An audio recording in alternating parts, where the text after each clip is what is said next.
more accommodations. But I think right now, from what we're hearing, I think it's just not feasible at this time. Great, thank you. Segueing a little bit, again, sort of in the affordability piece, Representative Boesenecker and Representative Gonzalez, you both sponsor the construction defects reform. We have some time to see how that really plays out, and we have to be patient in that regard. Certainly, permitting fees and regulation are also a component, and appreciate hearing that you've got some measures that you're undertaking. Are there other things that that we ought to be anticipating coming from perhaps some other colleagues with regard to those measures that can affect affordability of home ownership and access and cost of doing business, as you note, the commercial side as well? Sure, jump in there. Yeah, I think you'll see, thank you for the question. I think you'll see some additional legislation around Proposition 123 in particular. So the bill that I mentioned has to do with baselines. I think there's bipartisan efforts, which I support, around the home ownership side of that program as well, which is really difficult, especially in rural parts of our state, to comply with some of those standards. We need to adjust those so our folks can get to work building housing and people can live in homes, right? That's the shared goal, I think, on those things. And then I think, you know, the affordability piece, certainly the budget looms large as well. I think there's going to be conversations around Proposition 123 that happen at the Joint Budget Committee. Those are difficult conversations because, candidly, the easy decisions in terms of our state budget are long gone. Those were gone 2 years ago. And so the decisions we will have to make certainly impact a lot of sectors, a lot of places. It will be a shared burden to be able to solve for those issues. And so I would just keep that in front of us as we look at the challenging situation. Yeah, perfect. Thank you. Representative Gonzalez. Policy pieces is give a pause or pull back a little bit. I'm going to shift a little bit to transportation because, as you all know, the NCLA has done a significant amount of work in that space, and we continue to have our concerns about I-25 completion there, but also the corridors east-west are becoming more and more congested. It is a priority for the NCLA to sort of move or expand our focus to those east-west corridors as well to ensure that we are responsive to the growth that's unfolding in the region. And that encompasses road, capacity improvements, which some in our state are not terribly supportive of, I would say. As I noted at the outset, the Colorado Contractors Association has a proposal. It's a ballot initiative question that would sweep all these transportation-related fees from the prior Senate Bill 260, which elevated or increased fees and various revenue-raising options, I guess I would say, for transportation, and it's spent in a variety of ways. But they're looking to sort of sweep those dollars into the HUTF specifically for just road capacity. It's certainly, it was sort of poking the bear to begin the conversation. It's something, certainly in all of the above strategy is something that the NCLA has conveyed. But I'm curious thoughts on that approach and the overall conversation on how we spend our funds. Have we swung too far to spend on the transit sector and foregoing opportunities on the road building? Where's the right balance for spending on transportation? Who would love to take on that one? So I'll start. So we're on Highway 14, and this is one of the priority highways in Weld County. And for residents that live along 14, I had a high school student at Highland High School who did a research paper on, and they did a huge community survey, just put it out on social media. I'm looking for information back because it's very dangerous. And not only is it a two-lane highway between Fort Collins and out east, the traffic load has become pretty heavy, and we've got oil and gas, we've got agriculture, we've got people commuting, and we've got potholes. And I mean, the east-west, when you talk about that, I have a niece who goes to Fort Morgan on the daily from Greeley, and she's blown 4 tires in 4 months. So it's obvious that we've got to do something. And people are asking, well, we have the pot tax. We have this, I have my registration and license fees that keep going up. We have all these monies that are supposed to be going to the roads, but I have potholes. Why aren't we fixing the darn roads? And so I think there's a huge appetite for making sure that dollars that that are said to be for roads and transportation actually go to roads. You know, I think the frustration is for those of us on the Eastern Plains, we don't see the value or the need for mass transit. I know there is some for a majority of population, but the people out in, you know, Gailton aren't going to necessarily benefit from that. And they also pay road taxes and fees, and they also want their money for their potholes to go into their roads. So I think there is a balance, but I think that there's a huge appetite for making sure that our east-west roads, our highways, our bridges, our infrastructure in general is fixed. And I think that that's the way to do it with citizens initiative, because the citizens are the ones that drive these roads every day. Very good. Representative Boesenecker or Ryan? I will just echo what Speaker Pro Tem said at the well, which I thought was hilarious. While we're trying to focus on fixing our roads, there's people that want to build a bridge to nowhere. When we have like $20 million for a bridge, but we don't have it for our roads, like that's a problem. You know what I mean? So in Greeley, for example, we're doing the overpass on 34, just obviously to relieve some congestion. So Greeley's really taking a lead on that, and thank you to the partners for making that happen. I think we have to obviously work more, again, with the private sector. I cannot stress that enough. The government shouldn't be taking on too much they think that they can handle, and I think it's just an overload for as far as like cost burdensome, long-term effects. I will invite, so I'm part of the Colorado Competitive Council, and I took some of my colleagues to Alquist and Greeley. So Alquist does 3D printing, and they do for homes and for roads. And I think that partnering with someone like Alquist, I think would make for a very nice, beautiful infrastructure transportation package. Because I think with the cost effectiveness and the durability, long-lasting material that they use, not only for homes and for buildings, but also for our roads. And I think that looking at that, when we want to save the state money and also be more effective with taxpayer dollars, I think taxpayers see that as an investment that's worth putting taxpayer dollars into to expand that program. So I'm working with them to get them in touch with the DOT. They're asking for a portfolio, so they're putting together a portfolio to look at it. And I invite Speaker Pro Tem to come to my district and look at Alquist, because I think that's a place where he can see for himself what they do. The turnaround time, they built a whole Walmart off of 3D printing. And so the turnaround time is remarkable because it's for a fraction of the time, a fraction of the cost. You know, they don't use as much labor because it's 3D printing. But I think when you look at partnerships like that for our infrastructure, it's very important. For our roads, for our buildings, for our crumbling buildings, right? I personally think it's worth the investment with the private sector. So those are some ideas. Citizen initiative, obviously, when sometimes the legislature takes too long to act, I think citizens take it upon themselves, and we see that time and time again here in Colorado. And so I support the citizen initiative, and I think we just have to find ways to be more effective with taxpayer dollars, and let's just fix our roads, okay? I blew out 3 tires this year on a road, so like I understand the struggle of our crumbling roads. Very good, thank you. Representative Boesenecker. Thank you. There's a benefit to having been around for a minute in the legislature, because you can track some of these bills and then reaction or subsequent measures a little closer. I was on the committee that heard Senate Bill 260 when it came through the state legislature. I remember clearly the Colorado Contractors Association testifying in support of that measure. Mm-hmm. That measure, in so many ways, was the last chance for many of our rural communities to have revenue for roads, understanding that the tax base of our larger jurisdictions could support those efforts in a way that smaller jurisdictions might never be able to do. I have deep concerns about that ballot measure, because I think the narrative is one that there's money sitting out there that's being misappropriated or misused, and if only we could use it for our roads. Listen, I drive our roads every day. I commute back and forth from the state capitol every day. I think my colleagues do as well. Deeply support running that express lane all the way down to Denver and past it. My concern is when we sweep revenue from programs into something else, one, it's impossible for me to separate that in an altruistic fashion, right? I mean, we understand that the Colorado Contractors Association benefits deeply from those dollars coming into those road constructions. I get that.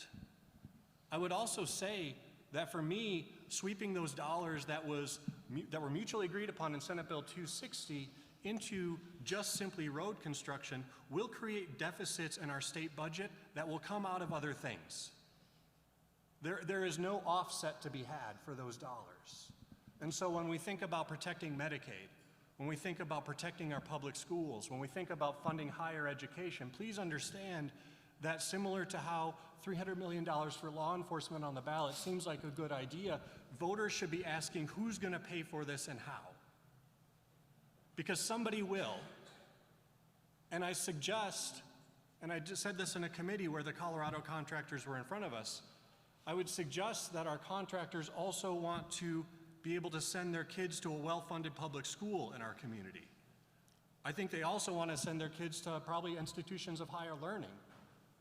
I think they probably also access Medicaid and Medicare in our communities.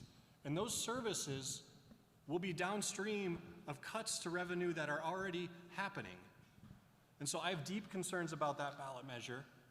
Quite frankly, I view it as a bad faith effort to renegotiate a deal that was heavily negotiated. And if we want to dedicate more revenue to roads, I'm all in for that conversation. We should talk about that. But at the end of the day, that should be a bill that comes through the legislative process, at the very least, and something that our contractors engage in heavily and deeply, just as they did with Senate Bill 260, and not redirecting revenue that they previously supported spending in this fashion. Because I think ultimately it will have consequences for us as a state where we are playing whack-a-mole with our budget. We will fix a road and we will fill a pothole and we will not be able to fund a kid's education in our state. And I think that is an unacceptable trade-off that we need to get to the bottom of. Thank you. Thank you for those comments. I appreciate it. And to reiterate how much we appreciate the Northern Colorado Legislative Delegation's support of the work that we're doing up here in the region for I-25 and the roads. You've been, again, it's one of those unifying issues that that we've benefited from the consistency over the period of years that we've been working on this from all legislators now, present and prior. So we appreciate your commitment in that regard, and we look forward to the conversation on this one. I'm going to finish up with higher ed. There was this debate about which school is the better. I get it. But what all higher ed is facing as it respects to the state budget is they are generally the last on the list to get funded. And of course, essential to our university systems are essential, both the University of Colorado, CSU, our community colleges are essential to our economy and to the business community. Thoughts on protective measures, if you will? I mean, while we're mindful of cuts and burdens upon business to make up the shortfalls in the budget, so too are we concerned about the impact on higher ed and the role it plays in our community. Thoughts on that specifically and how we might be cognizant and where we can be helpful? Okay, I'll start. So you're right. It seems like K-12 education is in our state constitution to be fully funded, and finally we're at a place where we're, that's a priority and it's getting done. But higher ed seems to always be the last funded and kind of the first skimmed off the top. And that's regrettable because I'm a product of our universities here in the state. I went to a community college and got an AA. And so I see the value in all of our higher ed systems. I think that one of my priorities being on the education committee is definitely making sure that we look for ways that we don't cut. We are going to have another budget shortfall. That is just a fact. But if we can try and keep those cuts from the places that have been cut most or not funded most recently, then that's my priority. Because we do want kids to stay here in state. We have kids that are going, over the border now. They're finding that they can get, a good value education over there, and it's a lot cheaper to live as a student. We've got to figure out how do we make sure that our students stay here, that our universities and our community colleges are well funded, and that's going to be my priority. Very good, thank you. Representative Gonzalez or Boesenecker? Sure. I would just say I think we have to really, really sort out our priorities on what our needs and wants. You know, I think a lot of this state has done is like, well, we want this feels good. When you add 6,000 more employees since this governor has been into place, those are ongoing expenses, more programs, more departments, more offices, and the lieutenant governor gets her salary, which I'll never get over. But like when you have those type of wants over the needs of higher ed, that's a problem. So like I'm really in tight with the president of UNC to hear his concerns. The new dean of the School of Business, which, you know, my alma mater, the school of business always has a very special place in my heart. But, you know, hearing their stories about, you know, that they're always first to get cut, it's a concern. You know, when we want to be more attractive as a business to stay here, we want to bring more students in here, they don't want to raise tuition. They really don't. Like, that's obviously an option that they would have to do if they get cuts, is they have to make up the revenue from somewhere. You know, so I think we really have to figure out as a state where we have to cut these wants and really prioritize and fund our needs as a state, and higher ed is one of them, next to healthcare and infrastructure. The big three. I've always said that. I will continue to say that. Infrastructure, healthcare, and education are the big three that as a state we should be funding first. And then if there's money left over, like, hey, maybe let's fund everything else. But I think, you know, as we create more government, more departments and agencies that are ongoing expenses, that just takes away from higher ed, that takes away from Medicaid, that takes away from SNAP. And when we're doing shell games, moving money around and say there's no money, but when we take from the infrastructure cash fund and move it to the federal administration, like, that's a problem. I'm sorry. Like, you know, I know there's people that don't like the administration. Like, I get that. I understand that. But at the expense of what? Our infrastructure, our higher ed, our Medicaid, that's a problem. And so we really have to figure out as legislators where we have to cut, and we have to cut these wants and really fund the needs. Very good. Thank you. Representative Boesenecker. Yeah, thank you. I want to mention a bill that I'm incredibly proud of every time I drive past it, and actually ran it with Rep. Garcia Sander. We ran a bill last year that removed a statutory cap on the amount of students that could be admitted to CSU's vet hospital. A weird thing that was in statute, and if you've driven on Drake Road recently, you'll notice that just on the north side of the road there, west of College, that they're building an incredible new facility, a point of pride for all of us in our community, as we know that the need for veterinarians in the state of Colorado and certainly across the country continues to grow. I think policies like that stand as a really good example of how institutions of higher education would and should continue to be a bipartisan area of focus.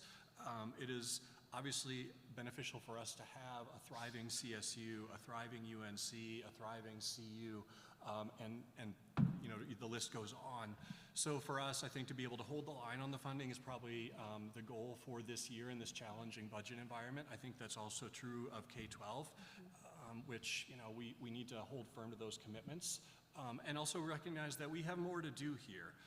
That the cost of higher education is still unattainable, or it saddles students with loan debt that is unfortunately a byproduct of how we understand higher education in this country. But we can do more there, we should do more there, and certainly making sure that CSU and those other institutions of higher ed are well taken care of, or at least we're able to hold the line, is I think where my commitments are at this session. Perfect. Perfect. No, thank you. That seems like a reasonable goal, very reasonable goal with respect to higher ed.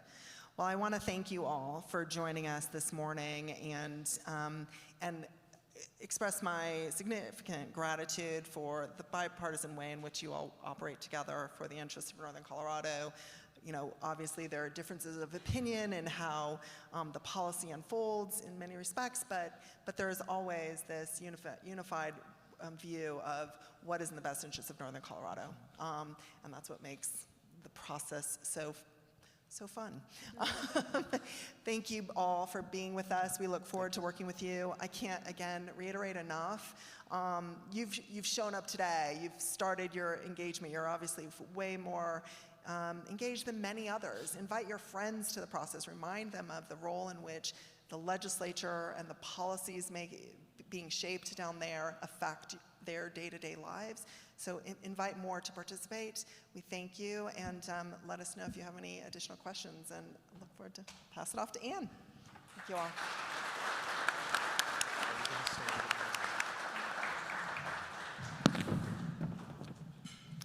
This is that moment to stand up and shake out your wiggles if you need to.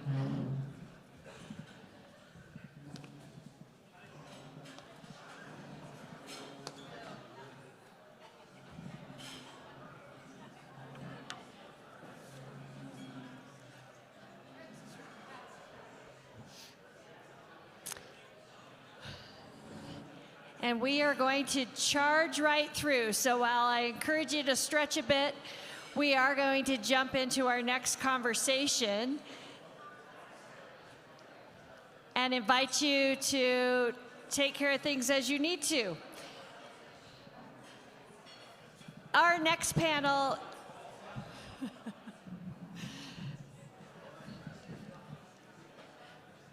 I knew the minute I told you to stand up, things would go crazy.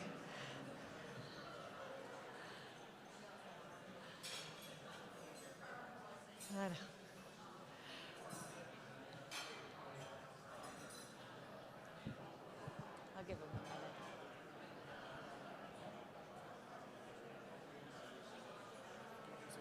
I can do the TVs now if you want to switch to that, or we can stay on the projector. I think we can stay on the projector. Thank you.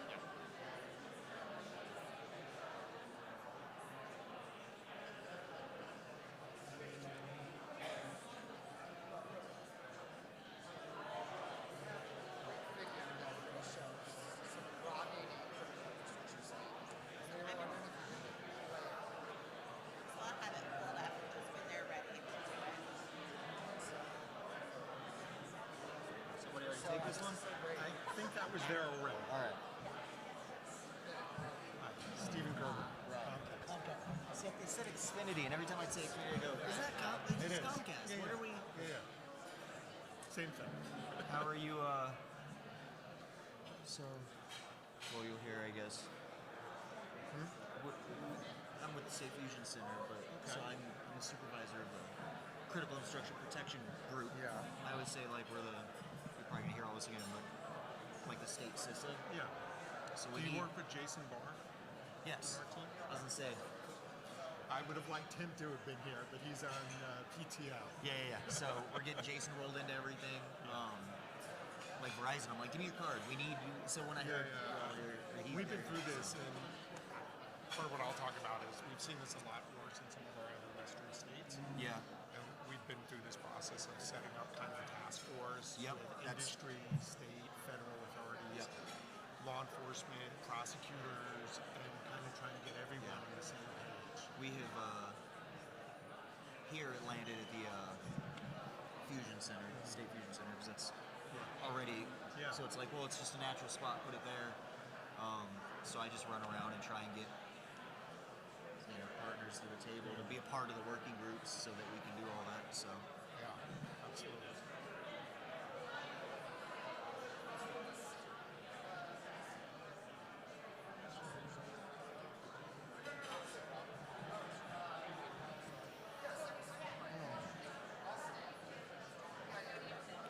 yeah, how do I? Yours is low. I know, I don't know. I guess it's fine.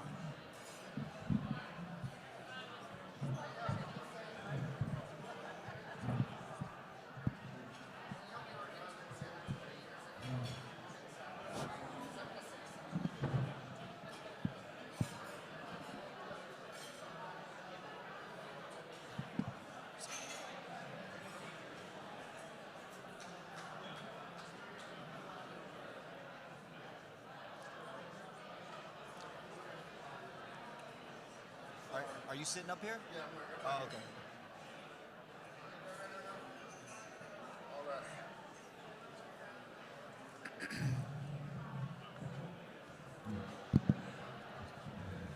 All right, we're bringing it back to the front. If everyone will grab their seat, settle in.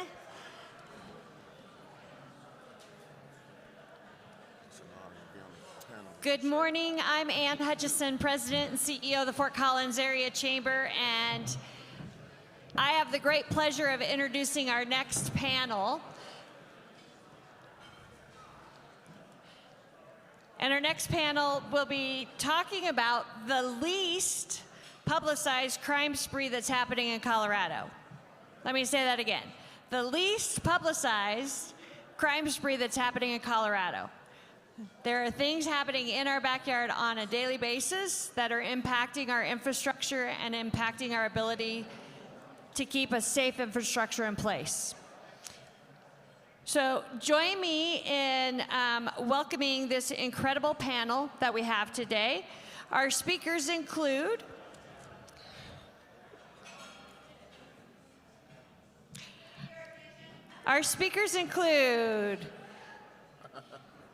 Josh Miller, a proud fifth-generation Colorado native with deep roots in the political, Jewish, and LGBTQ communities. Currently, Josh is the Senior Manager of Government Affairs in Colorado, Utah, Kansas, and Idaho for Verizon, and has previously worked in key positions for Congresswoman Diana DeGette and Mayor Wellington Webb, as well as Mayor Bloomberg. Joining him on the panel is Michael Sapp. Michael is the Manager of State Government Affairs for Xcel Energy, Public Service Company of Colorado. He works with public officials, state agency staff, industry representatives, and other government affairs professionals to create positive public policy outcomes for Colorado's environment, economy, and customers served by Xcel Energy. In addition to Michael and Josh, we have Christian Maes. He is a Senior Protection Service Agent with over 25 years of experience in law enforcement, security operations, and risk management.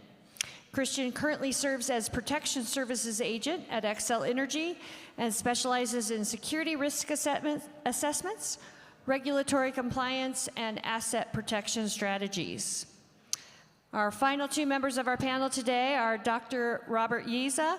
He's an influential Homeland Security professional and a U.S. Army combat veteran who holds a Doctor of Management in Homeland Security. And our final member, Stephen Gerber. Stephen is the Vice President for Local Government and Regulatory Affairs with Comcast West Division.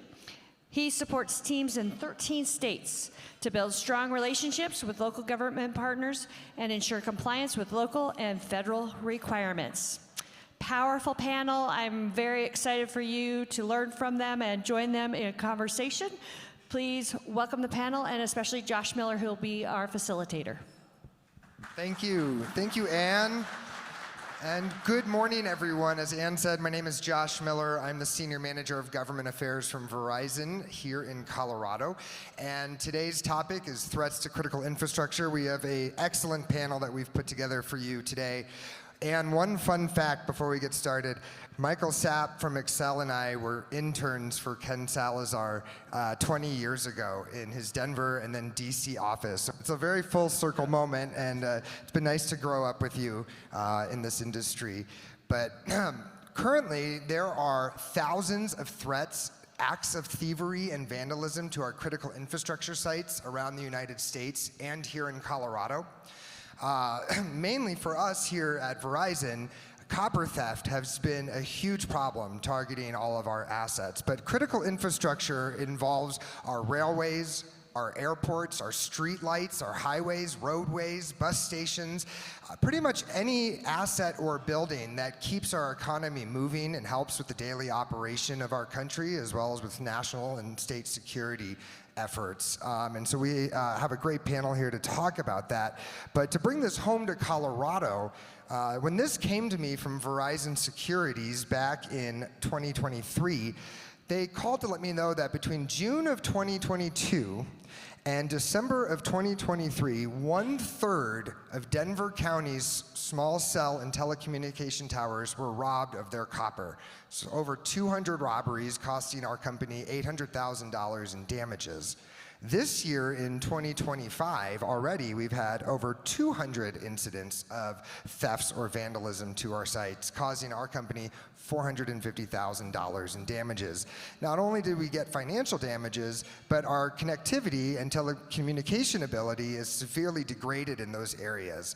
And so we're going to talk a little bit about how copper theft has been a target of this, but because we have panelists too from Comcast, the Department of Homeland Security, and Xcel, we're going to talk a little bit about how these acts of theft and vandalism to our critical infrastructure is impacting their companies, and then we'll hopefully provide some remedies here that we think can help stabilize the situation. So with that, I think I'm going to kick things off down to Robert Garcia with our State Homeland Security Department Thank you for being here. If you want to just go into a little bit of detail of what you're seeing out in the field and maybe what they're targeting and why they're targeting these sites. Yep, so I'm Dr. Robert Yusha. I work at the State Fusion Center here in Colorado. If you're not familiar real fast what a fusion center is, after 9/11 they realized there wasn't a lot of communication between agencies, so they created the fusion centers. Each state has at least one. Large places like California, LA has one, the rest of the city has another one, and New York's got one as well as New York City. So we're always in concert with all the fusion centers, constantly talking nationwide. I work out of the one here in Colorado, and I'm specifically the supervisor for the critical infrastructure protection team for the state of Colorado. I'm on the Governor's Homeland Security Advisory Council. That being my scope, there are vast threats on all different fronts. There's domestic violence extremists, there's nation-state actors to infrastructure, and then there's weather, extreme weather. Wildfires are huge here, but another huge one that we have, especially up in northern Colorado, is the copper theft, as well as fiber optic cuts are becoming more and more prominent. Difference between those is I don't think there's a monetary gain from fiber optic cuts, but maybe I'm not aware of it. But at the Fusion Center, we track as much as we can of that. My job is to come out, meet all of you, make these partnerships in our working group, essentially the whole estate working group, and be able to share that information so that they can report everything into us. And then we have kind of the bigger picture across the state. So if we see themes and trends up here that we're also maybe seeing down in Durango, and we report them out to California or anything like that. So I look a lot more strategically and large scale, but when you zoom in regionally, each region's a little different, and the tactics and everything might be shared across the landscape. So that's kind of my focus and what I'm bringing to this. Yeah, and a lot of those tactics and the motives for the robberies, I think, change to geographic. One thing you'll learn with our threats to critical infrastructure is that there's not a pattern. Like, you know, home invasion robberies usually happen at night. These robberies, these thefts, these acts of vandalisms are happening all throughout the day. Sometimes in broad daylight and right in front of us, and we have no idea that it's going on. We've heard of cases where some of our colleagues in this industry have had their work trucks stolen by a criminal. That criminal will drive the work truck up to a site of some kind, and you might walk by thinking they're doing routine maintenance when in fact they are robbing it and taking down that site's ability to do its main function. And I think too, we have a little video here. We can show people, Robert was kind enough to bring a video here, but this is just a group of bad actors who's surveilling a power substation. Correct. So just to kind of show the brazenness of broad daylight, how just open they are about this. This is from a partner of ours, can't name who, but it is a data center. Data centers are critical and growing more and more important. The data center is, I brought my own laser pointer. Data center is over here on the left. On the right, you have a power substation. That substation is fueling just that data center. This vehicle, as we'll see, pulls in. A little context, if they had continued straight, there's a gate to drive in right here to get to this parking lot. But they pull in. We'll see, I think in total, 3 individuals get out. They might be sightseers. They just start taking pictures of the substation. Broad daylight, in front of everything. What, in my line of work in Homeland Security and working with all the intelligence agencies, one thing that stands out to this is they leave a driver in the vehicle. You'll see him turn around and pick them all up down here. That talks a little more to skill and tradecraft, somebody who's been trained in something like this. Less likely that they're just taking pictures because they're sightseeing local substations. You'll see even at one point, unless I missed it when I looked away, there'll be an employee that drives by here, you know, drives right by, sees them acting out in broad daylight, and, you know, nothing is said. I don't think they got the plate of this, but that's what we're interested in, right, at the Fusion Center is, do you have the plate? Same with that AT&T truck he spoke to a little earlier. Yeah, look, there's, you know, they drive by, they're taking pictures, no one says anything, so it's almost over. I think the whole thing's done in 2 minutes. So. Well, and if they're successful in their endeavors of if targeting these sites or robbing them successfully, severely degrade any individual's ability to get in touch with a first responder or 911 services in their local neighborhood. It impacts business, takes those businesses time to repair what was stolen from them.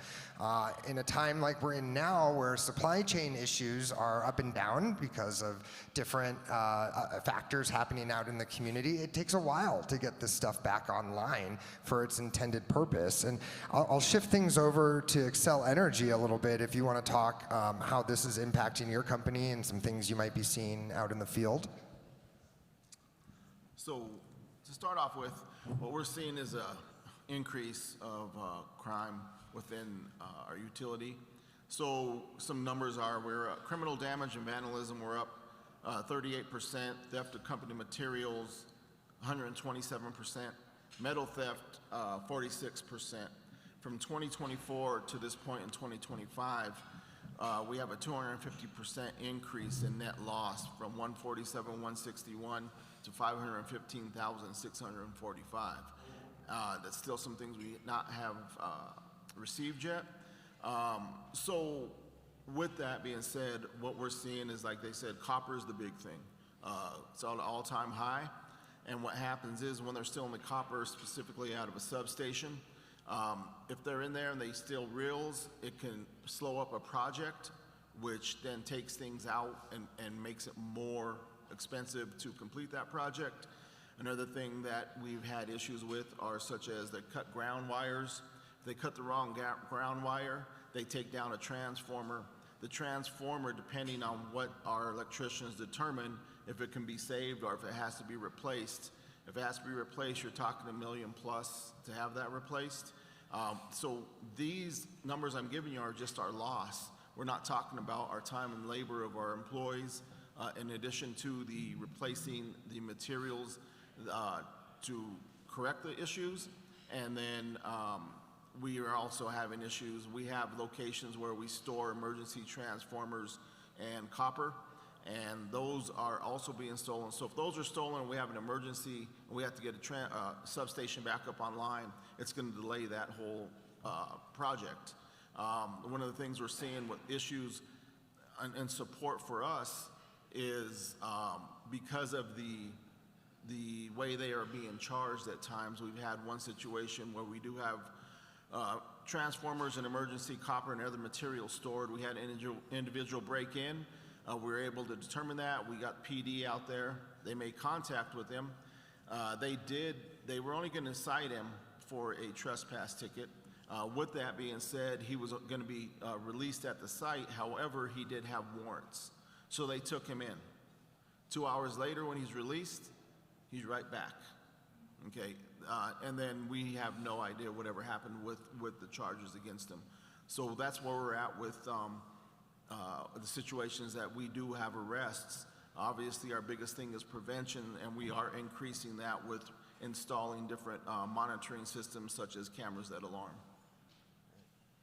Michael, do you want to add anything? Yeah, I would just say that, from the government affairs perspective, you all have probably saw in the news, we announced our electric rate case across our service territory.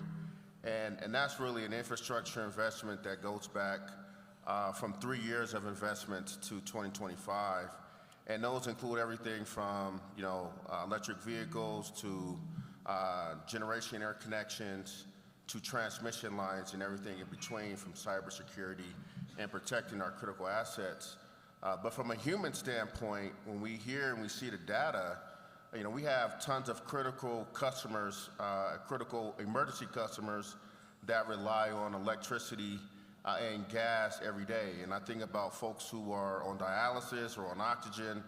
If that gentleman were to be successful in attacking one of our transformers or distribution centers, not only could that be catastrophic and life or threat for a customer that may be on dialysis, but that could also impact one of our large hospitals as well. And so we're tracking that, and that's very unfortunate. And obviously, we talked about the data centers. We have a great partnership with law enforcement, from the federal, state, and local level.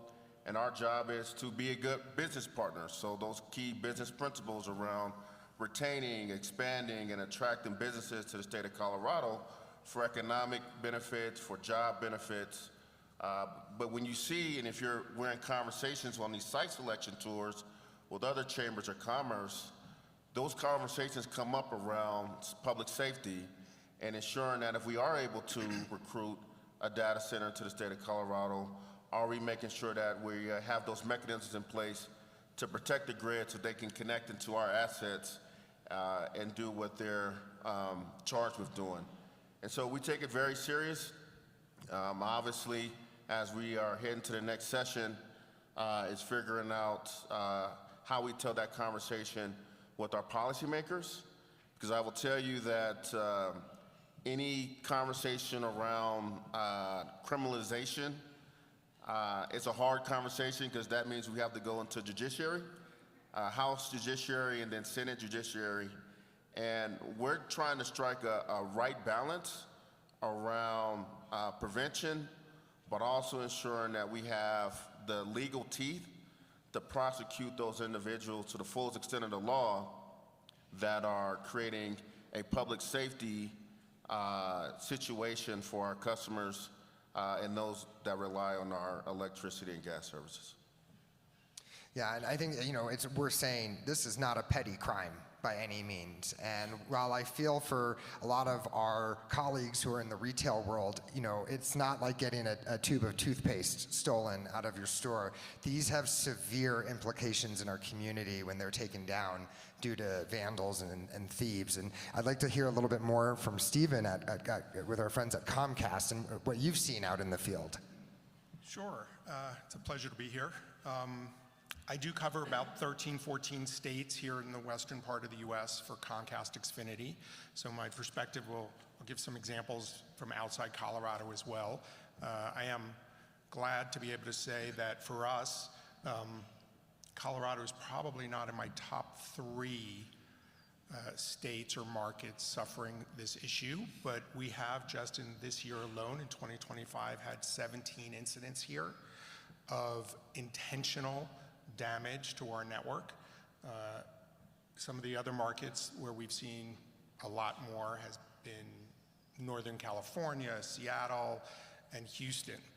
And so I'll probably use Houston a little bit as an example of how we've tried to address this problem.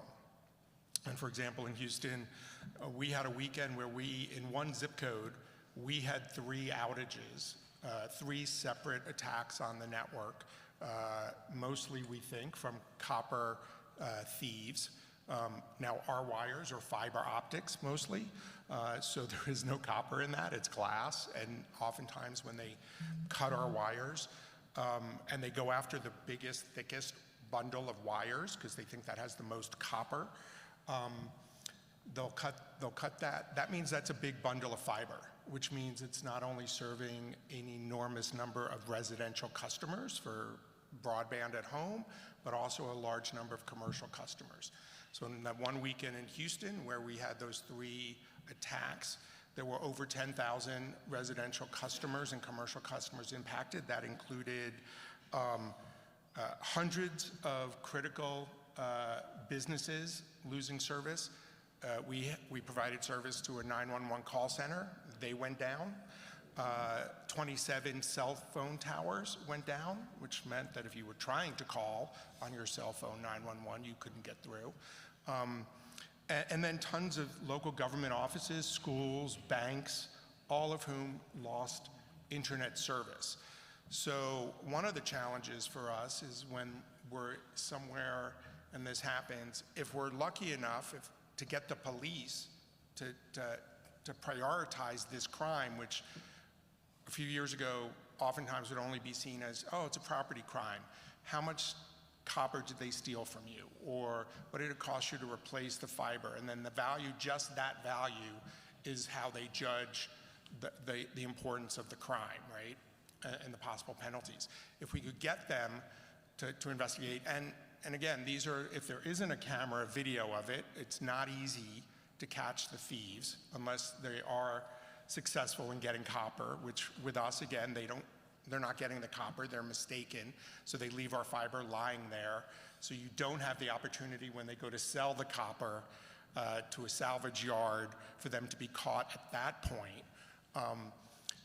But the problem becomes, even if the police prioritize it because they realize, and this is a question for legislators, it's not the amount of money to Comcast. I know you'll all feel terrible for us as a Fortune 30 company, you know, okay, we got to replace some fiber optics, whatever it costs us. It's not that big a deal for a company our size.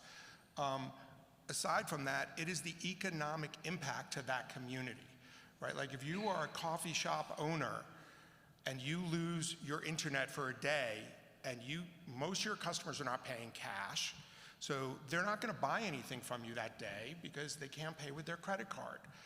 That's revenue that person is not getting back the next day. If someone can't order Amazon from home today, they'll order the Amazon tomorrow when the service is up. Amazon is still getting the sale.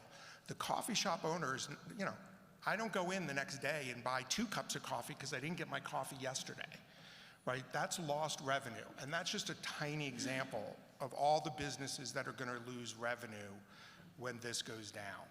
And again, the national security, the emergency service impact of 911 calls not going through, of ambulances not being able to go where they need to go, you know, banks not being able to provide ATM services to people who need cash. So there's an enormous economic impact of these crimes, but that's not typically counted towards when someone gets charged, whether it's a misdemeanor or a felony as a property crime. And so one of the things we learned in Houston over the last 2 years was how do we sit down both the industry, but also with law enforcement, you know, the local sheriff's department, the city cops, the FBI, and then with the prosecutors, and talk about here's the scope of the problem, and how do we have regular meetings where we're sharing this information and the scope of the problem and the impact of the problem, and where do we need to tinker with our systems to address those impacts. I did want to give one example because I feel terrible that I forgot to bring also a video. A couple of years ago, this was a well-known example of a damage to critical infrastructure in the city of Philadelphia, where Comcast is headquartered and has been there for 60 years since our founding. Huge presence in the city of Philadelphia. This was the morning of Super Bowl Sunday, and the Philadelphia Eagles were in the Super Bowl that year. And that morning, someone cut fiber, and this was one of those rare occasions where there was a video. Someone's security camera caught the guy in a pickup truck cutting the fiber, realizing it wasn't copper, and driving away, and they were able to see the license plate and eventually catch the guy. But half of the city of Philadelphia lost their TV and internet service the morning of Super Bowl Sunday when the Philadelphia Eagles are playing that night. You can imagine there's no financial quantification for the damage, not just to our company's reputation, but to the communal you know, atmosphere. Fortunately, we have amazing technicians. We actually have an incredible AI system at Comcast that knows within 7 seconds when there's a cut to our fiber, and they can send our technicians within 3 feet of where the fiber cut happened. So we were able to get technicians there. They were able to repair it in 8 hours, like an hour before the Super Bowl started. Thank God, but it was all over the news 3 or 4 years ago.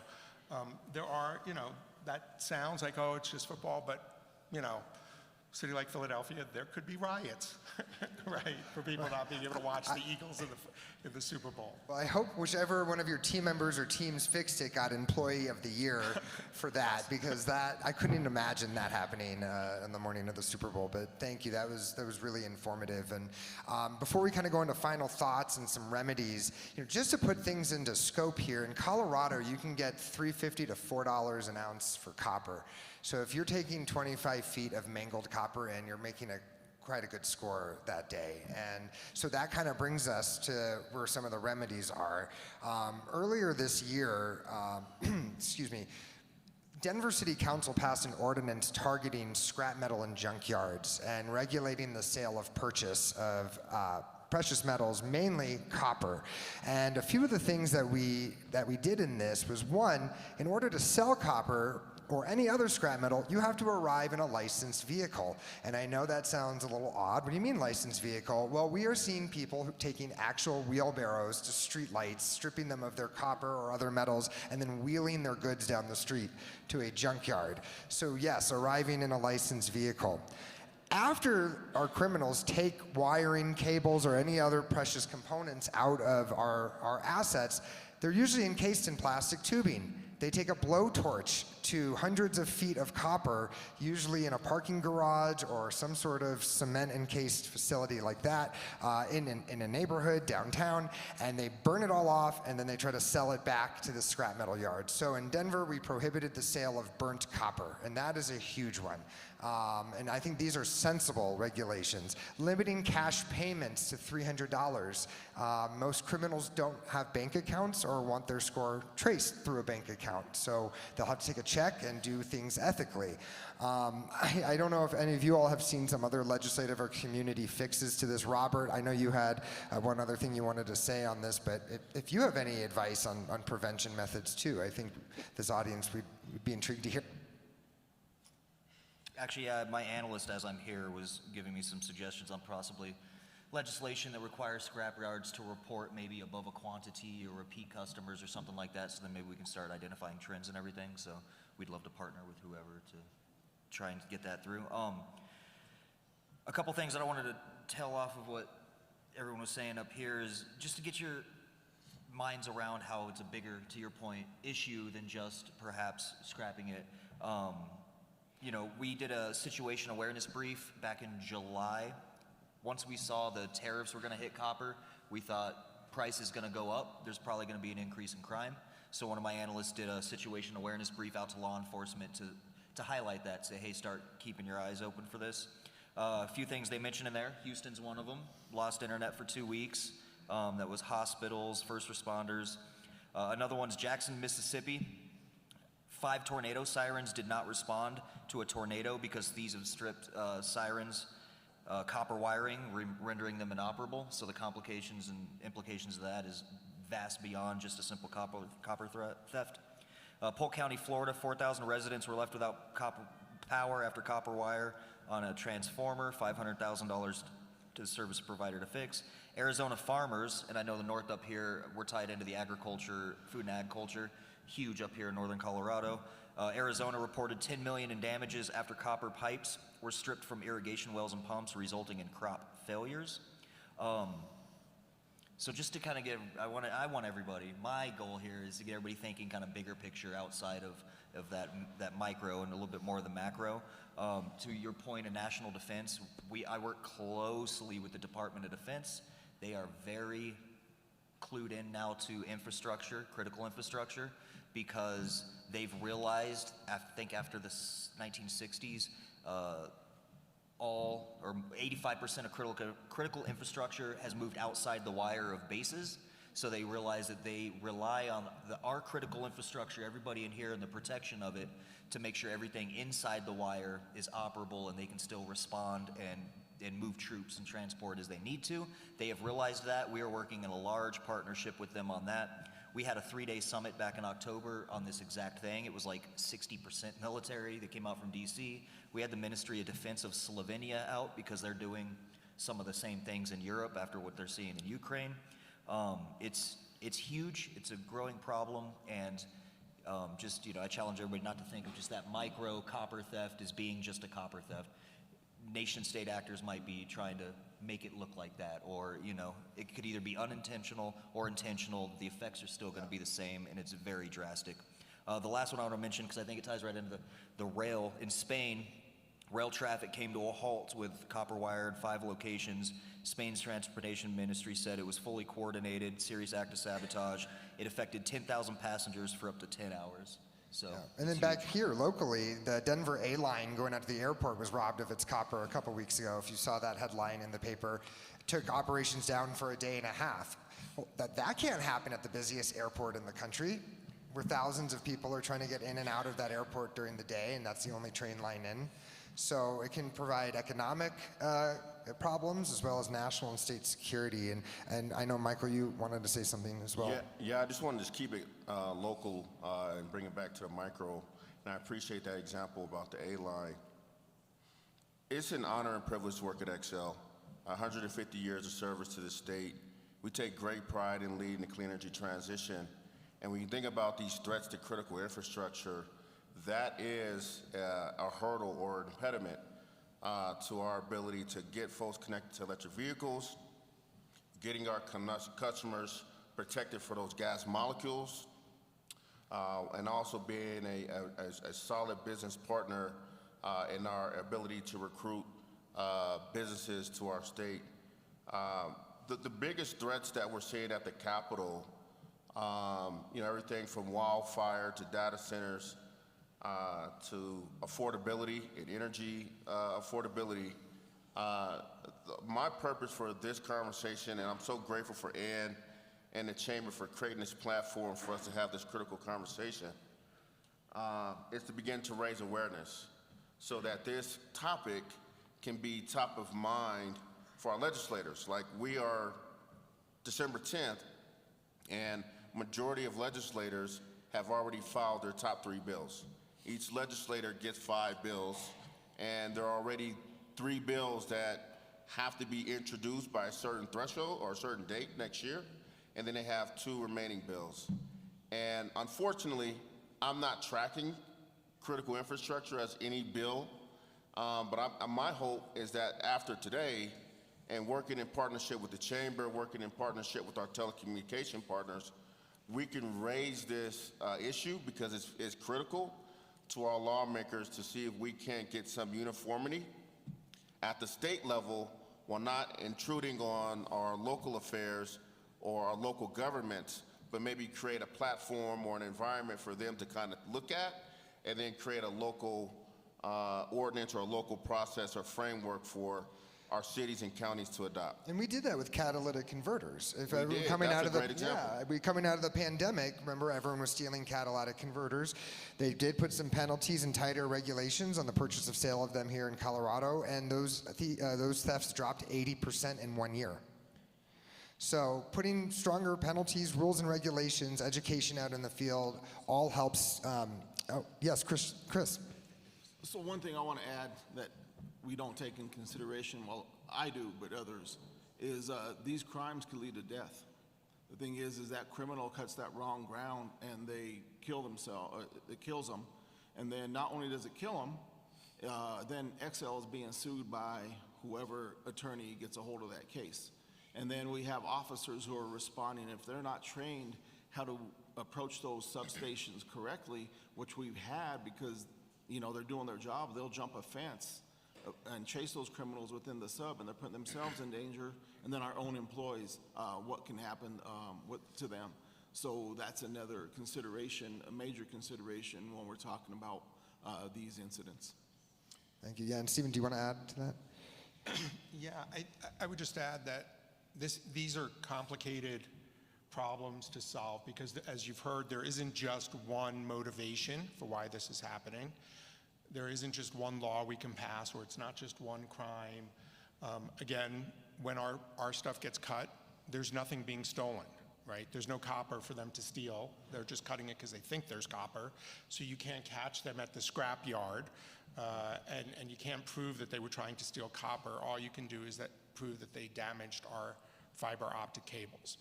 So what's the penalty for that, right? It can't just be copper-based. There have to be penalties for when they cut damage critical infrastructure. Doesn't matter why you're damaging it. It needs to be damage to critical infrastructure is a felony. And then it's got to be investigated, and it's got to be prosecuted, and then it's got to be publicized that if you do this, this is what happens to you. Because that's how you deter it from happening again, hopefully. People have to realize they're not just what you said earlier, they're not just shoplifting a tube of toothpaste from a store, and I'm not downplaying that. We've all been in CVS or Walgreens and see how everything is now locked behind plastic because shoplifting is happening so much. But these crimes, this damage is to critical infrastructure. And so it's complicated. It requires coordination from the providers, from law enforcement, from prosecutors, from legislators, and from the community to really have a dent in this. Well, thank you. I know we're coming up on time. I want to thank you all for participating today and sharing how this has impacted your company and for educating our attendees here. Anne, we want to thank you and your team for putting together a wonderful and informative summit. There were over 5,700 incidents of vandalism or theft to critical infrastructure sites in 2024. In 2025, we're projecting over 6,500. So we hope we left you a little bit more informed today and educated on it. If you would like to get in touch with us, Anne can provide our contact info out to all of you. And thank you again for being here today.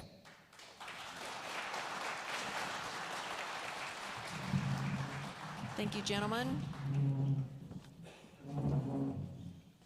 Well, the next piece of our summit is insights into transportation. We've heard a little bit about it thus far, but the Common Sense Institute has been an important partner in the state, providing common sense insights to major Colorado issues. We're fortunate to have two of the CSI fellows join us today. First, we have Ben Stein, Transportation Fellow. Ben has decades of experience in transportation finance, public policy, infrastructure development. Ben brings unparalleled expertise to the CSI team. From serving as CDOT's Chief Financial Officer to leading major transportation projects across Colorado, his insight will be invaluable in shaping the innovation research for the state's infrastructure challenges. Please help me welcome Ben Stein.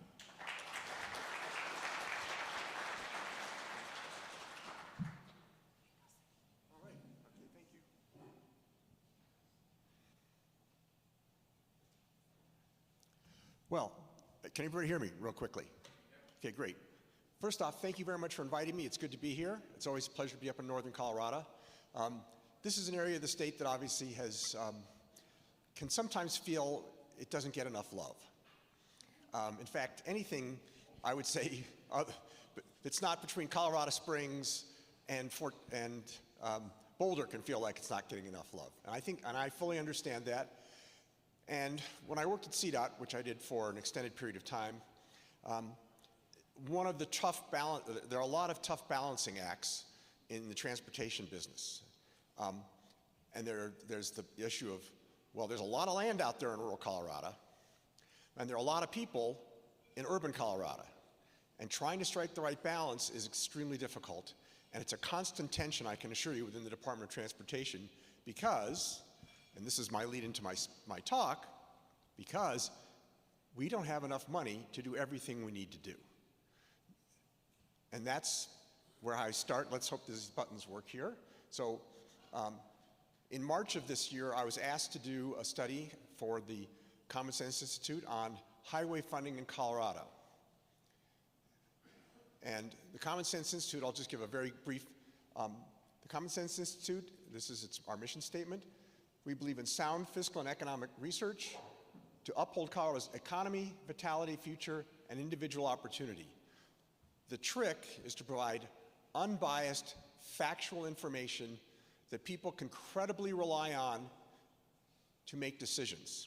You know, a long time ago, Daniel Patrick Moynihan, a senator from New York, said, people are entitled to their own opinions, but they're not entitled to their own facts. And one of the problems we have as a society today is, nowadays, even the facts are in dispute. And the Common Sense Institute really works in all the fields it covers to try to get to what I would call bedrock facts that people won't dispute. And people say, yes, that's a fact. So that's where I start. And then, of course, look, I've been around a long time. Obviously, in addition to the facts, I'm going to put some spin on them because I've been around a long time and I'm supposed to be an expert. Whether I am or not is up to you. And talk about those things. So yes, I will try to present the facts for you to look at, and then I will give you how I see those facts. Okay. This is the board of directors. We'll skip over that. These are the various fellows we have and the range of topics we talk about. There's a mobility fellow. That's talking about economic mobility. How do people improve their lot in life? Homelessness, criminal justice, public safety, housing in particular is a big one. Healthcare, outdoor recreation. Our way of life in Colorado is very dependent on all these things. We cover a wide range of topics. And frankly, if there's a particular topic of interest, if you press the Institute, it's entirely possible they'll take it up.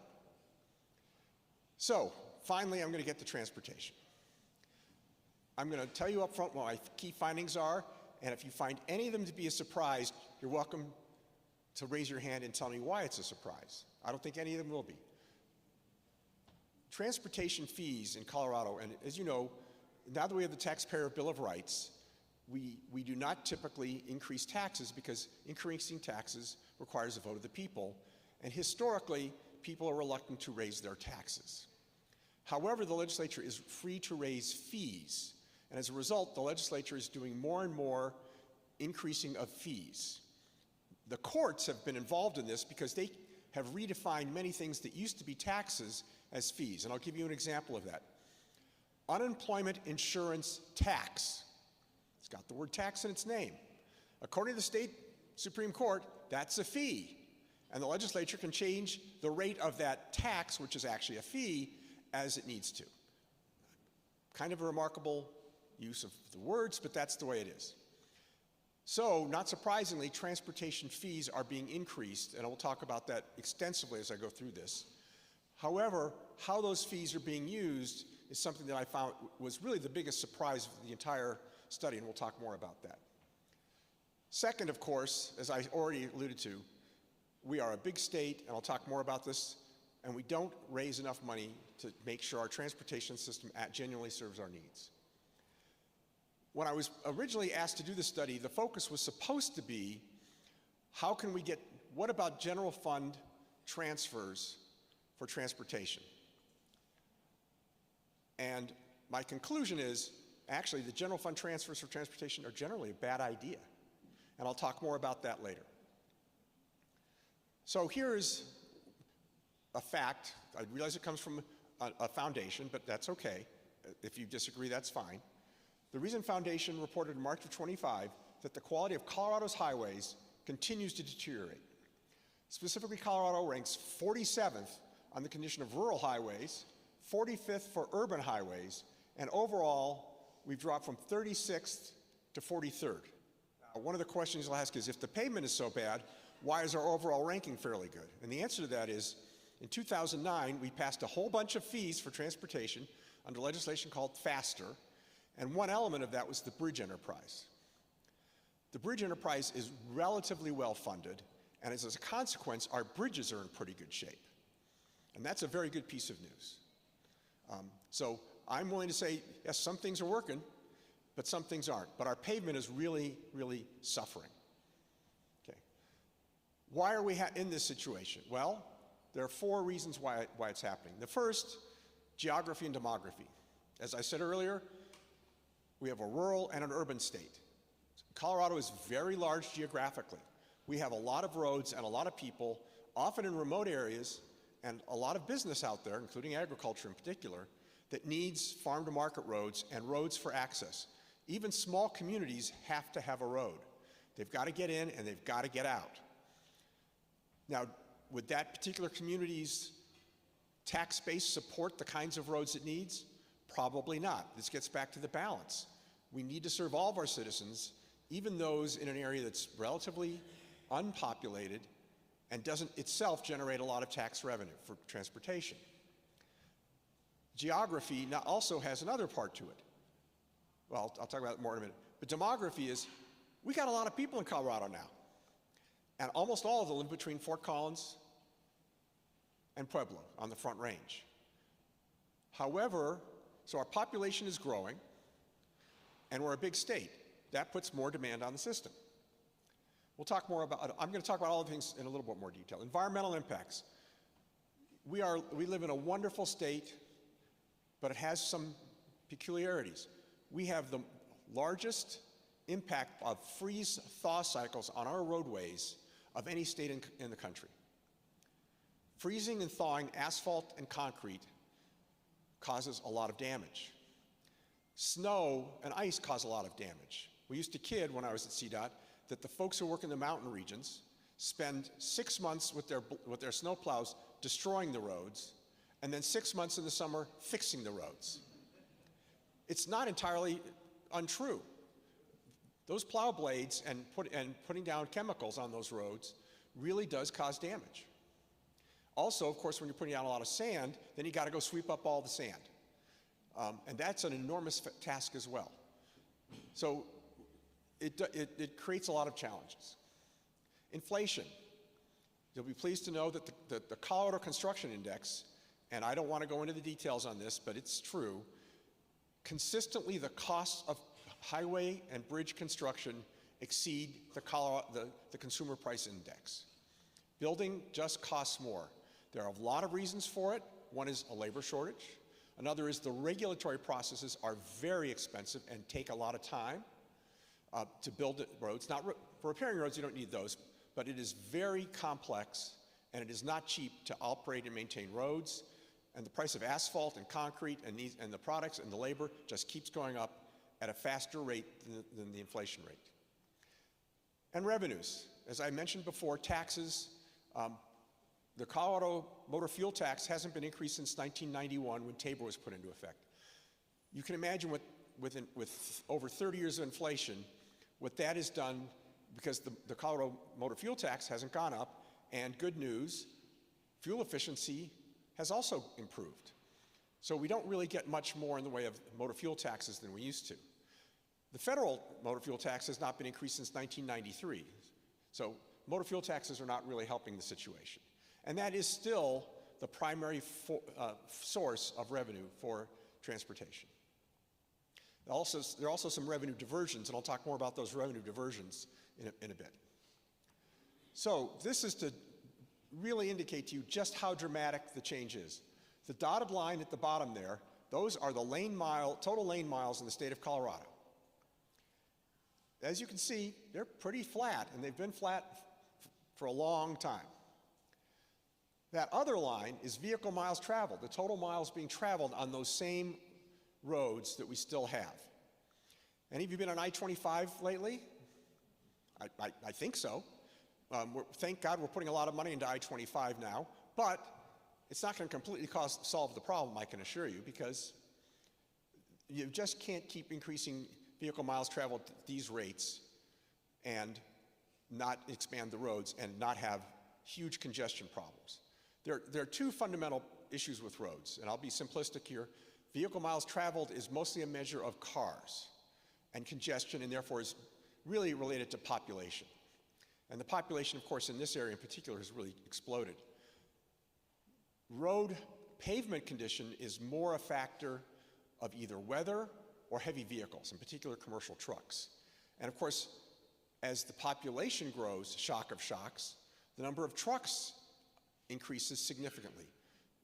Motor freight in Colorado is going up dramatically. And therefore, that impact on pavement is going to get worse and worse.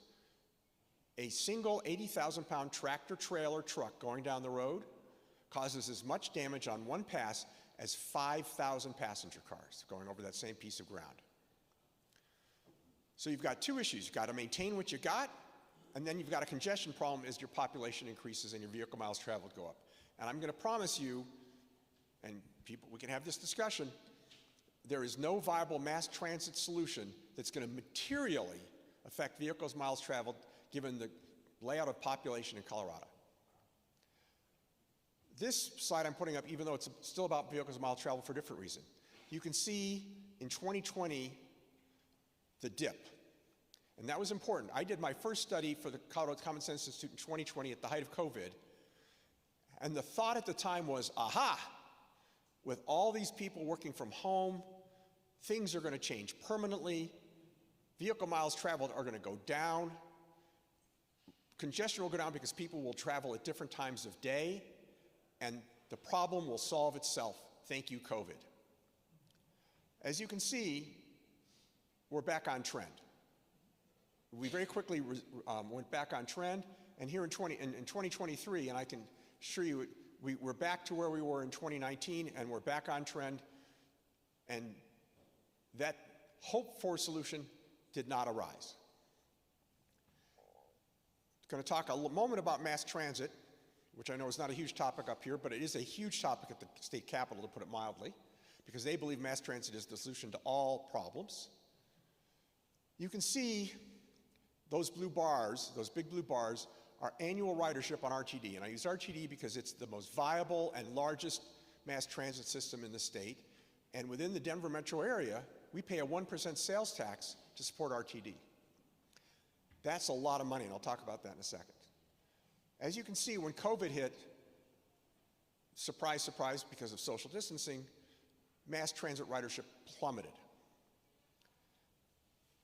The difference is, while in the prior slide you saw that motor vehicle traffic has gone back to trend, mass transit has not. It's down and it's staying down.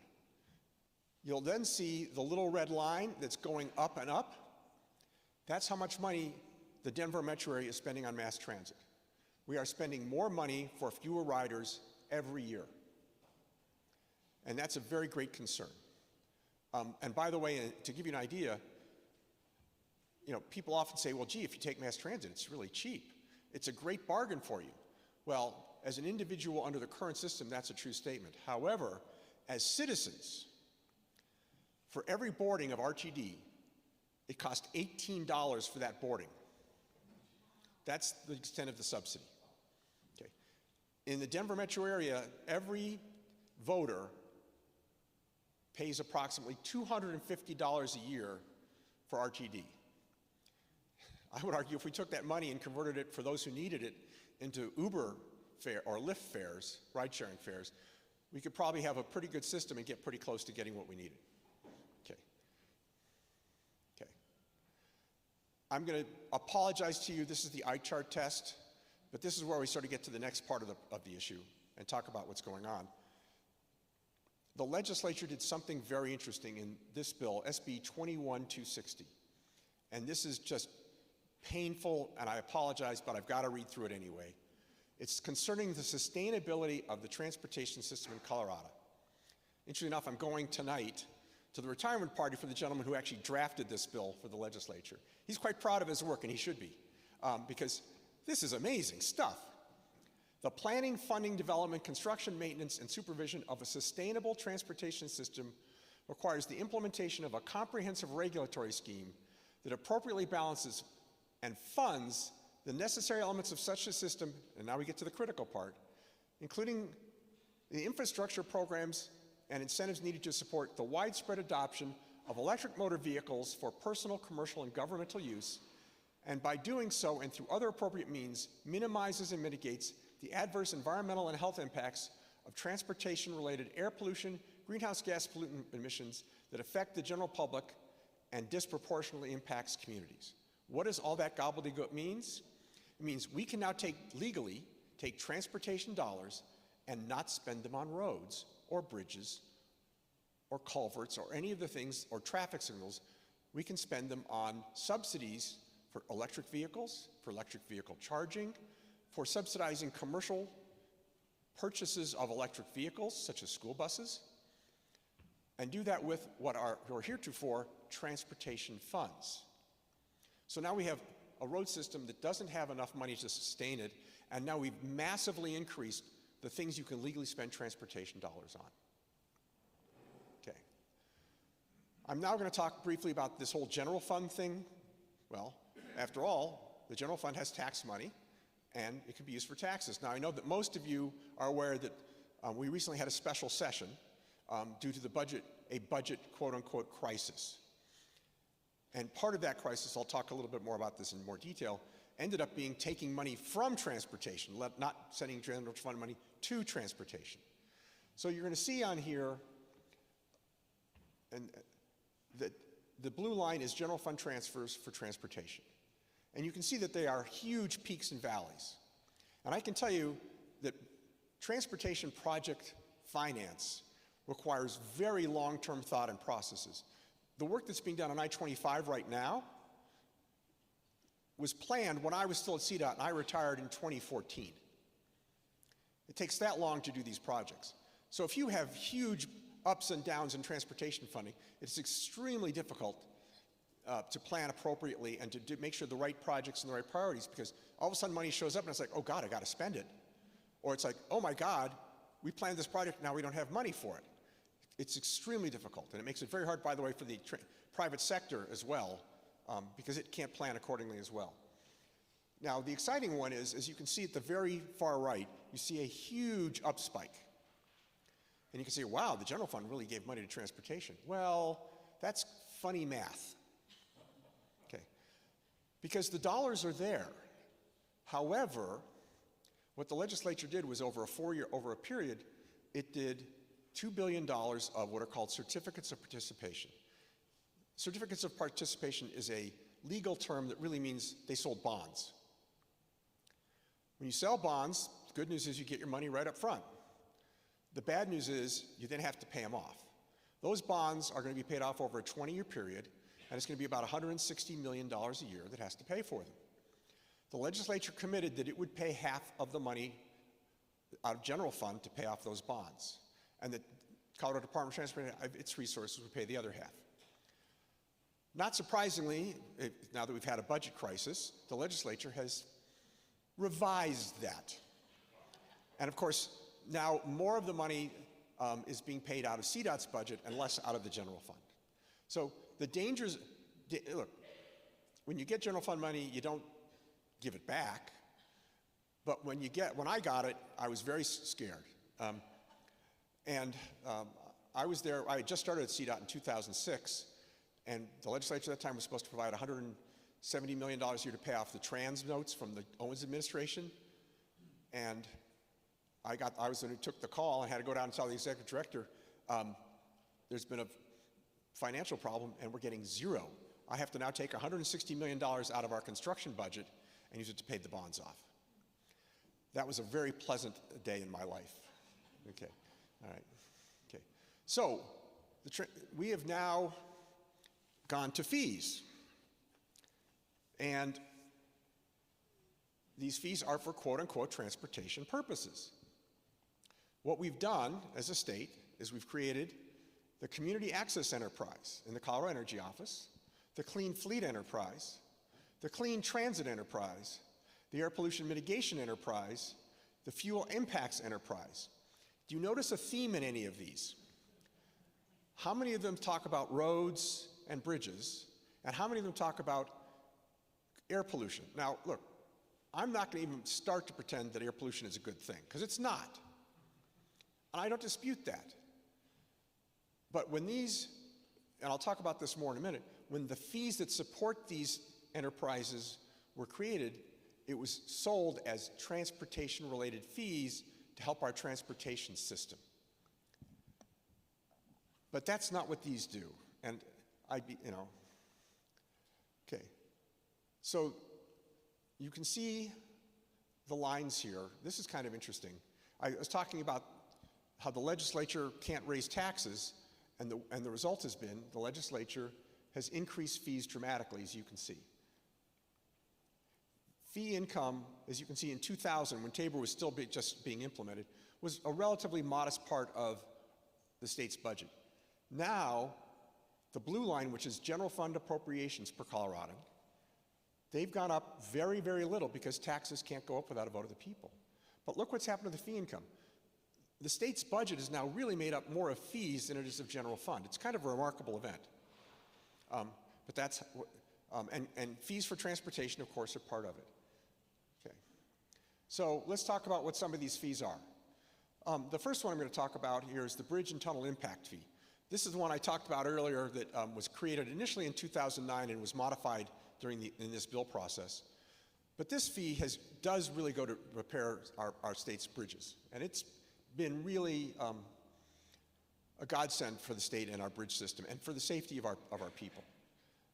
The next one down is per ride fees.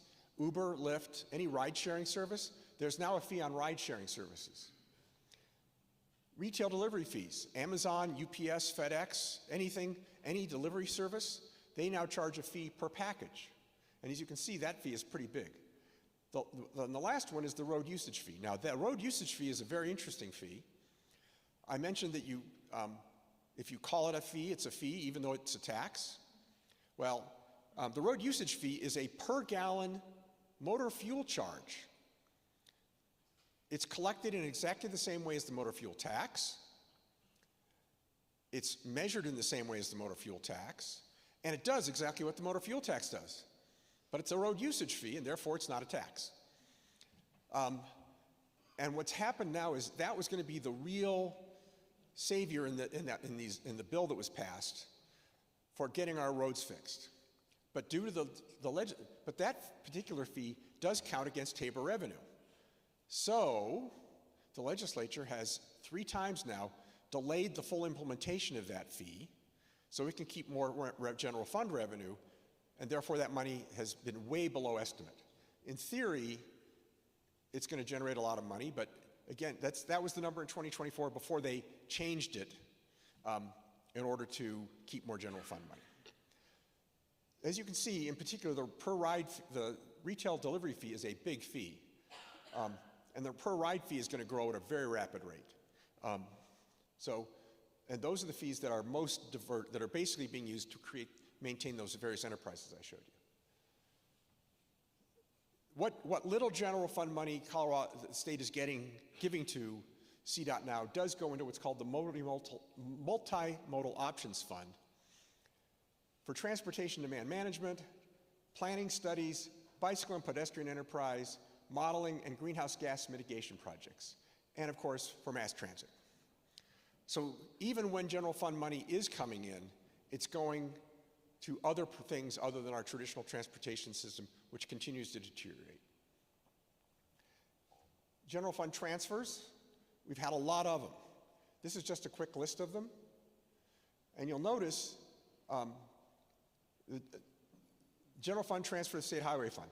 That was a modification to how much money the general fund would pay for its share of those COPs. Again, same with modified transportation funding mechanisms. Revitalization of main streets, that's mostly to do urban street malls and take streets out of operation. Another general fund to State Highway Fund transfer meddling. Ozone, reduce ozone through increased transit. Front range passenger rail funding. The legislature just passed a bill, short-term rental car fees at the airport are going for front range. So when you rent a car at the airport now, at DIA, that additional fee goes for front range passenger rail. It doesn't go to fixed roads.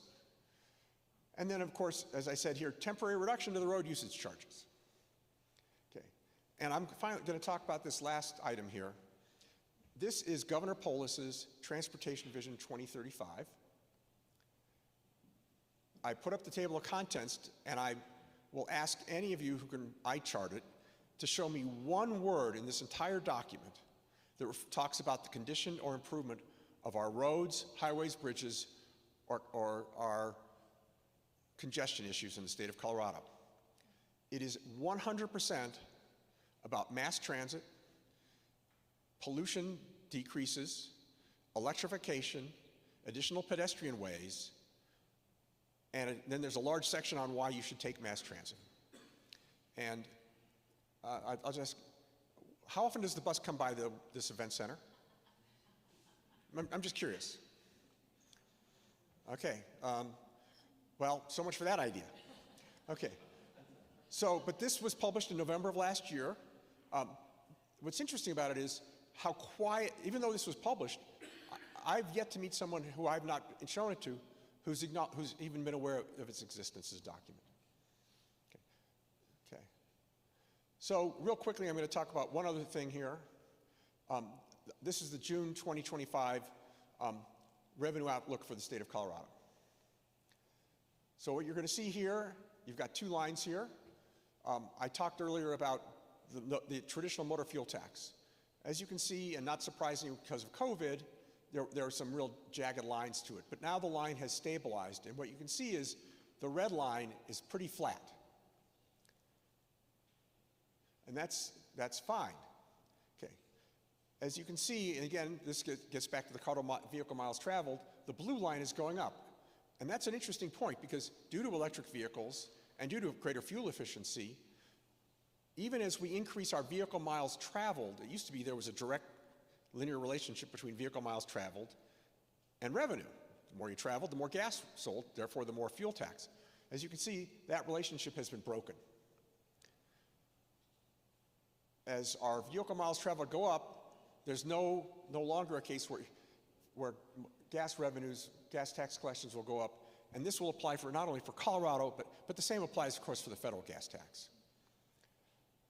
I'm showing this because diesel is a proxy for freight. Most freight is diesel, most cars are gasoline. And you can see diesel tax revenue is not doing much either. By the way, diesel is about 20% of the total motor fuel tax collections. Okay.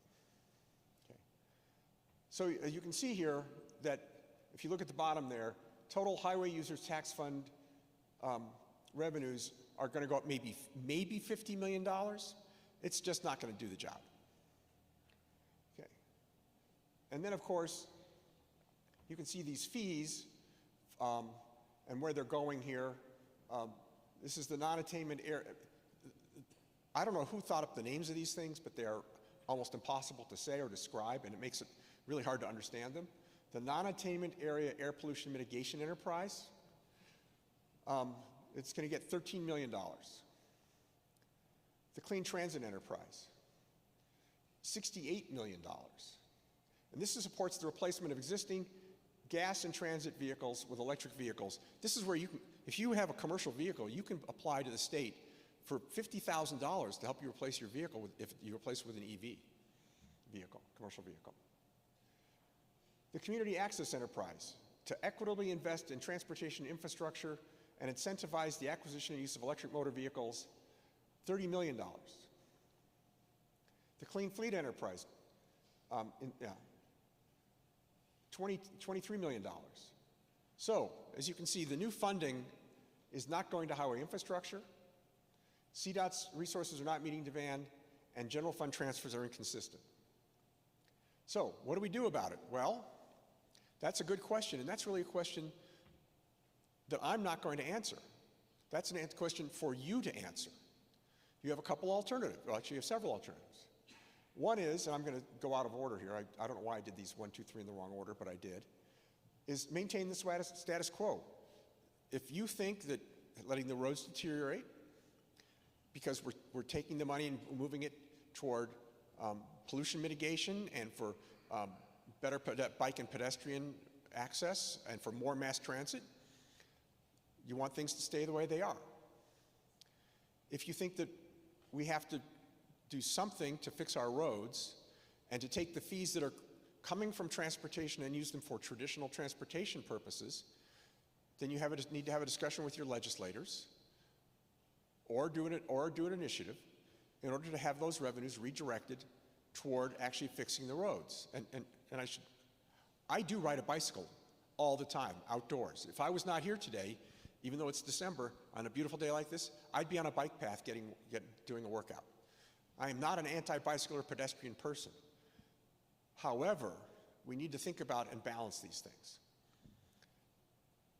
And then, if the legislature won't do something about it, and we all know, and regardless, we know that our current system is underfunded, an option is, and this is Colorado, we're a referendum state, is a vote of the people.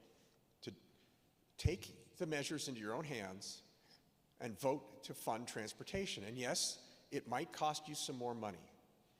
But I'll tell you this, it costs a couple of $1,000 a year for the average person because if you think of your lost time, the times you hit a pothole and blow a tire or ruin a shock, that the costs of a bad transportation system do matter. And one other critical thing that is, if freight gets slowed down, the freight companies have to increase the cost of freight charges.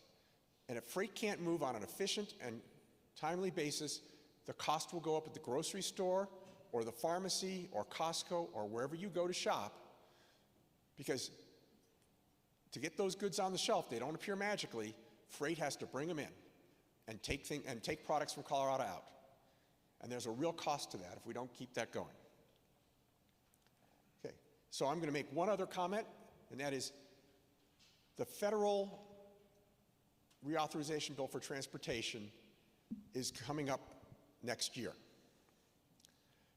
And if you think the federal government is going to bail us out, I'd like to understand why you think that's the case. The federal gas tax has not gone up since 1993. The federal government has consistently, in the last 20 years, done general fund transfers for transportation. It is spending billions a year. There are 50 states, or 51 if you count DC, that pay into the federal system, obviously. And there used to be huge fights between the various states because some states say, well, wait a minute, we're a donor state. We're putting more into the federal transportation system than we're getting back, and that's not fair. The answer to that, of course, is good luck Montana or Wyoming to maintain the interstates given their population. However, for the last 15 years, all states are donee states. Every state is receiving more than it puts in because the federal government's making general fund transfers. With our current deficits, it is hard for me to imagine that the federal government can keep on putting more into transportation than it is now. It's either going to have to raise the federal fuel tax, which I seriously doubt, or it's going to have to consider saying enough is enough, and all you're going to get is what you get from the federal fuel tax. They may even simply devolve it and say, okay, every state gets back what it needs, what it puts in. So there's going to be an interesting dynamic at the federal level coming up, but don't count on that to save the day. And with that, I thank you very much for your time and your attention.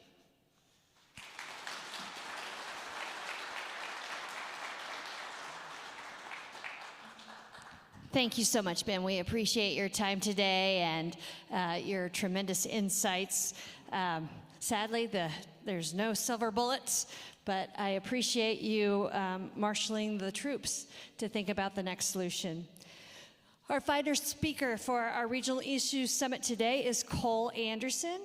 Cole is the Deputy Director of Policy and Research with Common Sense Institute. He joined CSI in June of 2022. Before joining CSI, Cole attended the University of Denver, where he double majored in economics and public policy, which has then fostered a passion for pressing policy issues. His work at CSI has covered a variety of topics, including crime, healthcare, foster care, and workforce issues. Cole is providing a high-level review of the recently released CSI report, a snapshot of Fort Collins' demographic future. We would love to maybe take a break. We'll take a 5-minute break, and then we'll welcome Cole up to the stage. So 5-minute break, stretch your legs, get